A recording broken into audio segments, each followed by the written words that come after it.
Vamos a conversar acerca de los linfomas cutáneos primarios o también conocidos como linfomas no Hodgkin. Tenemos dentro de una clasificación principal dos tipos de linfoma, los linfomas Hodgkin y los linfomas tipo no Hodgkin. En el linfoma de Hodgkin se caracteriza la presencia de la célula de Rett-Steinberg, la cual está ausente en el linfoma no Hodgkin. Los linfomas cutáneos primarios son un grupo variado de entidades donde se ven afectadas las células conocidas como linfocitos. Estos linfomas son considerados como los localizados a nivel de piel que al momento del diagnóstico, inclusive 6 meses después, no muestran hallazgos de enfermedad extracutánea. Epidemiológicamente representan el segundo grupo con mayor frecuencia entre los linfomas extranodales con un porcentaje de 3,9%. La mayor incidencia está entre los 65 y 75 años. A nivel mundial, la incidencia estimada es de 5 por cada 100.000 habitantes. A nivel cutáneo se encuentra que el 65% de los linfomas cutáneos son de tipo T y el 25% el tipo B. Según la OMS, se clasifica en dos grupos principales, los linfomas cutáneos de células T y linfomas cutáneos primarios de células B. Dentro de los linfomas cutáneos primarios de células T encontramos la micosis fungoide con sus variantes, el síndrome de Sézary, trastornos linfoproliferativos cutáneos primarios CD30 positivo, donde vamos a ver la papulosis linfomatoide y el linfoma anaplásico de células grandes. Tenemos el linfoma leucemia de células T del adulto, el linfoma T paniculítico subcutáneo, el linfoma estranodal de células NK tipo nasal y el linfoma T periférico no específico. En cuanto a los linfomas cutáneos de células B, vamos a encontrar el linfoma de zona marginal, el linfoma difuso de células grandes donde puede ser intravascular o tipo pierna, y el linfoma cutáneo primario de células B centrofolicular. En cuanto a la fisiopatología, para conocer el mecanismo de evolución de los linfomas, hasta ahora estudiado se orienta más hacia los linfomas de células T, con 3 factores involucrados. El primero son los defectos genéticos, donde se incluyen anormalidades cromosómicas indirectas. Se ha asociado con algunos antígenos de histocompatibilidad como los que se pueden observar. Los defectos genómicos son heterogéneos y no tienen un patrón de reglas establecidas. Los factores ambientales e infecciosos. Hay pocos estudios, pero en el caso de la micosis fungoide se pueden mencionar algunos como que hay alta incidencia de alergias, infecciones virales y micóticas. Tenemos el virus linfotrópico humano tipo 1, un retrovirus que infecta a los linfocitos CD4, que se relaciona con enfermedades como lo que puede ser leucemia y linfoma. Y el virus de Epstein-Barr anteriormente podía estar ausente o presente hasta un 32% de los pacientes. Actualmente se ha relacionado más con linfoma de células NK. En los factores inmunológicos tenemos que en el curso clínico se evidenció una falta en la regularización de síntesis de citoquinas. En revisiones recientes demostraron que estas pueden influir en células tumorales de forma autocrina, paracrina y endocrina. Hay presencia de interleuquina 5 y 10, sobre todo en el síndrome de Sézary. En las últimas publicaciones se demostró que no hay un solo episodio responsable, por lo tanto podría decirse que existen varias intervenciones que pudiesen desencadenar la malignidad celular. Ahora hablaremos acerca de los linfomas de células T. Representan el 65%.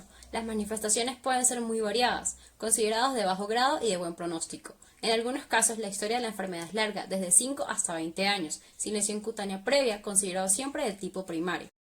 Dentro de los más comunes podemos mencionar la micosis fungoide. Es el más frecuente de este grupo con un 44 a 62%. Predomina entre los 55 y 57 años. La etiología es desconocida, aunque se ha asociado en algunos casos con virus de herpes simple o virus de Epstein-Barr. Clínicamente, la micosis fungoide se divide en 3 fases. La primera es la fase macular. Máculas redondeadas, eritematosas o eritematoescamosas, con contornos bien definidos, ubicados a nivel de tronco y la zona proximal de miembros. El prurito es variable. En la histopatología hay infiltrados liquenoides o perivasculares en dermis papilar, con linfocitos e histocitos. Las lesiones tienen escasas células atípicas pequeñas a medianas, con un núcleo cerebriforme e hipercrómicas.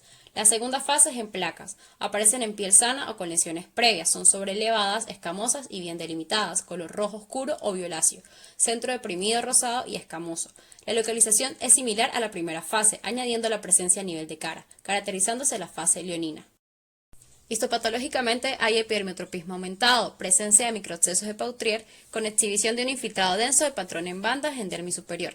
La tercera fase es la fase tumoral, lesiones color rojo intenso con tendencia a ulcerarse, de superficie lisa. La localización predomina a nivel de rostros y miembros. La histopatología muestra pérdida de epidermotropismo, denso infiltrado en dermis papilar y reticular, con destrucción de anexos cutáneos y aumento del número de células grandes. Se puede presentar más de una fase simultáneamente. En el inmunofenotipo se encuentran CD3 positivo, CD4 positivo y CD8 negativo. Tenemos el síndrome de Sézary, una variante agresiva y leucémica, caracterizadas por numerosas células de Sézary en piel, sangre y otros tejidos, con evidencia de clonalidad T asociada a un mal pronóstico. La tríada consiste en eritrodermia escamativa, células de Sézary mayor a 1000 por milímetro cúbico y adenopatía generalizada. Otros signos y síntomas incluyen fiebre, escalofríos, pérdida de peso, malestar general, insomnio debido al prurito intolerable. Se consideran inválidos cutáneos debido a la debilidad asociada a las lesiones. En la histopatología, vemos que el patrón más frecuente es indistinguible de la micosis fungoide. Se observa epidermotropismo, parakeratosis focal, infiltrados de densidad variable, acantosis en epidermis, mezclada con células grandes de núcleo indentado, linfocitos pequeños con atipia de bajo grado y presencia de microexcesos de Pautrier. El inmunofenotipo habitual es CD2 positivo, CD3 positivo, CD5 positivo, TCR A y B positivo. Característicamente hay ausencia de la expresión del CD7. Por último tenemos la papulosis linfomatoide. Está entre los desórdenes linfoproliferativos primarios cutáneos, siendo una enfermedad crónica y recurrente que puede tener regresión espontánea. En la clínica, esta puede durar meses e inclusive años. Predomina entre la cuarta y quinta década de vida. Del 10 al 20% evoluciona o coexiste con micosis fungoide, enfermedad de Hodgkin o linfoma de células T grande. Son una expresión papulomatosa, papulonodular o papulonecrótica. Cicatriza de forma hipo o hiperpigmentada. Estas pápulas se presentan con predominio en tronco y miembros inferiores. Se presentan varios estadios de forma simultánea. En la histopatología se distinguen tres patrones. El tipo A se visualizan células multinucleadas similares a las células de Recke-Steinberg, aisladas o agrupadas CD30 positivo. El tipo B se visualizan infiltrados epidermótropo con células atípicas y núcleo cerebriforme. El tipo C se observa en población de células grandes CD30 positivo. El inmunofenotipo exhibe CD3 positivo, CD4 positivo, CD8 negativo, CD30 positivo y CD45 RO. Ahora, con los linfomas cutáneos primarios de células B, son un grupo heterogéneo de linfomas extranodales que representan el 25%. Son masas tumorales de superficie lisa sin tendencia a la ulceración, restringidas a un área anatómica.